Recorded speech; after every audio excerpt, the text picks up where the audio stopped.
كريم كريم شهر عظيم عظيم عظيم قم للعبادة. একদিন রাসূল সাল্লাল্লাহু আলাইহি ওয়াসাল্লাম তিনি তার হুজরায় বসেছিলেন। আর আপনারা জানেন যে তার হুজরা মসজিদে নববীর সাথে অ্যাটাচ ছিল, মানে এক দেওয়ালের ব্যবধান ছিল, এরপরে মসজিদে নববী শুরু হয়ে যেত। সো তিনি তার হুজরায় বসেছিলেন, তিনি শব্দ পাচ্ছিলেন যে সাহাবীরা কোরআন পড়ছে মসজিদে বসে, মানে তারা কোরআন পড়ছিল, পড়া ছিল, শিখছিল, শেখাচ্ছিল।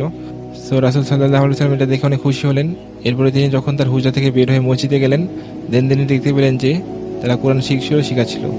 এরপর তিনি এটা দেখে হাসি দিলেন এবং তাদের দিকে মুখ করে বলেন, আলাইসা তাশহাদু আল্লা ইলাহা ইল্লাল্লাহ, হেমা সাহাবীরা, তোমরা কি সাক্ষ্য দিবে না যে আল্লাহ ছাড়া কোনো ইলাহা নেই, তিনি এক, তার কোনো অংশীদার নেই? সাহাবীরা বললেন, বালা ইয়া রাসূলুল্লাহ, অবশ্যই আল্লাহ রাসূল সাল্লাল্লাহু আলাইহি ওয়াসাল্লাম।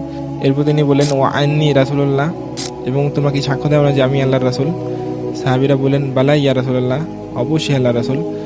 এরপরে তিনি বললেন, আলাইসা হাযাল কুরআনা কিতাবাল্লাহ, আর এই কুরআন কি আল্লাহর কিতাব নয়? সাহাবীরা বলেন, বালা ইয়া রাসূলুল্লাহ, কেন অবশ্যই আল্লাহর রাসূল। তখন রাসূল সাল্লাল্লাহু আলাইহি ওয়াসাল্লাম বলেন, ফা ইন্না হাযাল কুরআনা সাওয়াবুন তারফাউ বিয়াদিল্লাহ ওয়া তারফাউ বিআইদিকুম, হেমা সাহাবীরা, নিশ্চয়ই কোরআন হলো একটি রশি, আর এটি সেই রশি যার এক প্রান্ত আল্লাহর হাতে এবং অপর প্রান্ত তোমাদের হাতে।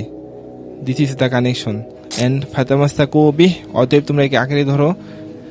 ফাইন্নাকুম লান তাদিল্লু ওয়া লান তাহলিকু বা'দাহু আবাদা, তাহলে তোমরা কখনোই পথভ্রষ্ট হবে না, কখনো ডিটেক হবে না, এবং তোমাদেরকে কখনো ধ্বংস করা হবে না। লা ইলাহা ইল্লাল্লাহ।